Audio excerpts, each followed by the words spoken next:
வணக்கம் மக்களே, welcome to FDA bus with Mohi. So இந்த வாரம் வந்து பார்த்திங்கன்னா ஏகப்பட்ட தமிழ் படங்கள் வந்திருக்கு. அந்த படங்களுடைய விமர்சனம் எல்லாமே நம்ம சேனல் இருக்குது, அது மறக்காமல் செக் அவுட் பண்ணிக்கோங்க.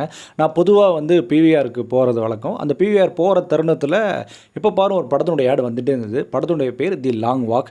சரி, இந்த படம் அப்படி என்னதான் இருக்குன்னு சொல்லிட்டு நேற்று படத்தை பார்த்தேன். பட் படத்தை பார்த்ததுக்கப்புறம் என்னால் இந்த படத்துலேருந்து மீளவே முடியல. அந்தளவுக்கு இந்த படம் பயங்கர ஹார்ட் ஹிட்டிங்காக இருந்தது. ஸோ ஒரு வீடியோக்கு போகிறதுக்கு முன்னாடி இந்த ரிவ்யூ ஆனது உங்களுக்கு பிடிச்சிருந்துன்னா மறக்காமல் லைக் பண்ணுங்கள், கமெண்ட் பண்ணுங்கள், ஷேர் பண்ணுங்கள், சேனலை சப்ஸ்கிரைப் பண்ண மறந்துடாதீங்க. ஸோ வாங்க நாம ரிவ்யூக்கு போகலாம். தி லாங் வாக் இந்த படத்தை இயக்கியிருக்காரு ஃப்ரான்சிஸ் லாரன்ஸ் அவர்கள். இந்த படமானது ஸ்டீஃபன் கிங்ஸ் அவர்களுடைய நாவலை தெளிவு எடுக்கப்பட்ட ஒரு படம்.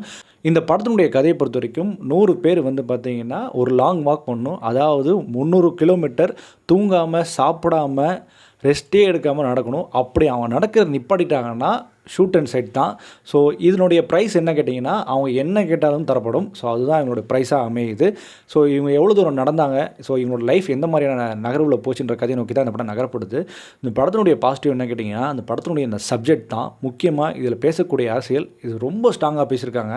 மக்கள் எந்த ஒரு சுயநலம் மிக்க ஒரு வாழ்க்கையில் இருக்காங்க, அவங்களோட சூழ்நிலை எப்படி இருக்குது, அந்த சுயநலத்தினால என்னென்ன விளைவுகள் ஏற்படுது, முக்கியமாக சர்வாதிகார ஆட்சியை பற்றி சொன்ன விஷயம், இப்போ நடக்கக்கூடிய அரசியல் காலகட்டம் எல்லாத்தையும் சொன்ன விதமே வந்து பார்த்திங்கன்னா ரொம்ப ஹார்ட் ஹிட்டிங்காக இருந்தது. இந்த படம் கண்டிப்பாக அடுத்த வருஷம் ஆஸ்கருக்கு தகுதியாகும். கண்டிப்பாக அந்தளவுக்கு இந்த படத்தில் ஸ்டஃப்ஸ் இருக்குது. அண்ட் இந்த படத்தில் நடித்தவங்க எல்லாருமே சூப்பராக நடிச்சிருந்தாங்க. அந்த கடைசியாக ஒரு 2 பேர் வந்து நின்று ஒரு ஹார்ட் ஹிட்டிங்கான ஒரு சம்பவத்தை பண்ணுவாங்க. எனக்கு இப்போவுமே அந்த படத்தை அந்த கிளைமேக்ஸ் என்னால் மறக்க முடியல. அந்தளவுக்கு ஒரு சீரியஸ் த்ரில்லராகவும் இருந்துச்சு. லிட்டரலி இந்த படம் வந்து பார்த்திங்கன்னா ஒரு சைக்காலஜிக்கல் த்ரில்லர் கூட சொல்லலாம். நீங்கள் இந்த படத்தினுடைய சீன்ஸை கவனிச்சிங்க அப்படின்னு கேட்டிங்கன்னா ஒருத்தவன் பயங்கரமாக வயிறு வலிக்கும், நின்று டாய்லெட் போகணும். ஆனால் டாய்லெட் போகிறதுக்கு ஒரு வார்னிங் கொடுப்பாங்க, ஒரு 2-3 வார்னிங் கொடுப்பாங்க. நிற்காத, போயிட்டேருன்னு சொல்லிட்டு வார்னிங் கொடுப்பாங்க. ஆனால் ஒரு கட்டத்தில் அவனே சுட்டுருவாங்க. அதுக்கப்புறம் ஷூலேஸ் கட்டுவான், அவனே சுட்டுருவாங்க. அப்புறம் வந்து ஒருத்தன் கால் உடஞ்சி நடப்பான், அவனையும் சுட்டுருவாங்க. இந்த மாதிரி நிறைய பேர் சாவானுங்க. அதெல்லாம் வந்து ரொம்ப கொடூரமாக இருக்கும். இதில் வந்து மழை பெய்யும், வெயில் அடிக்கும், குளிரும், இந்த மாதிரி தட்பவெப்ப நிலையெல்லாம் மாறும். இதெல்லாம் தாண்டி இவங்க வந்து வருவாங்க. அந்தளவுக்கு படத்தினுடைய சப்ஜெக்ட் ரொம்ப ஸ்ட்ராங்காக இருந்தது. அந்தளவுக்கு படத்தினுடைய அந்த ஸ்டோரியானது ரொம்ப வலுவாக இருந்தது. அந்த கேரக்டர்ஸ் எல்லாமே ஒவ்வொருத்தரும் ஒவ்வொரு கேரக்டராக இருப்பாங்க. ஒருத்தன் வந்து பார்த்திங்கன்னா ரொம்ப சுயநலமாக இருப்பான், மற்றவங்கள தள்ளி விடுவான், தள்ளி விட்டக்கப்புறம் அவன் விழுந்து அவனை சுட்டுருவாங்க. இன்னொருத்தவங்க வந்து வாந்தி பேதிலாம் வரும். இன்னொருத்தவங்களும் ஒவ்வொருத்தவங்களுக்கும் அந்த கேரக்டர் ஆர்க்கு எழுதப்பட்ட விதமே ரொம்ப ஸ்ட்ராங்காக இருந்தது.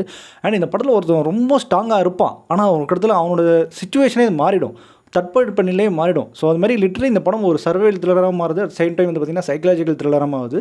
கண்டிப்பாக இந்த படம் உங்களை வந்து ஒரு 2-3 நாளைக்கு யோசிக்க வைக்கும். அந்தளவுக்கு படத்தில் ஒரு பவர்ஃபுல்லான ஒரு மெசேஜ் இருக்குது. ப்ளஸ் வந்து இனிமேல் இந்த சமுதாயத்தில் நம்ம எப்படி நடக்கணும் அப்படின்ற மாதிரியான சில முக்கியமான அங்கங்கள்லாம் இந்த படத்தில் இருந்தது.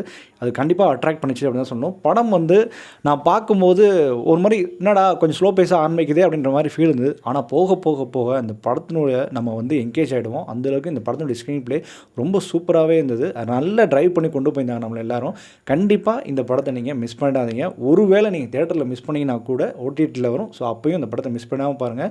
ஒரு நல்ல சீரியஸ் த்ரில்லர் பார்க்கணும் அப்படின்ற பட்சத்தில் இந்த படம் உங்களுக்கு ஒரு விருந்தாவே அமையும். ஸோ அந்தளவுக்கு இந்த படத்தில் நிறைய விஷயங்கள் இருக்குது. ஸோ இந்த படத்துக்கு நம்ம கொடுக்கக்கூடிய ரேட்டிங் என்ன அப்படின்னு கேட்டிங்கன்னா 5க்கு 4. ஸோ இந்த மாதிரியான மூவி ரிவ்யூஸ் அண்ட் ரெக்கமெண்டேஷனுக்கு நம்ம சேனல் தொடர்ந்து ஃபாலோ பண்ணிக்கோங்க.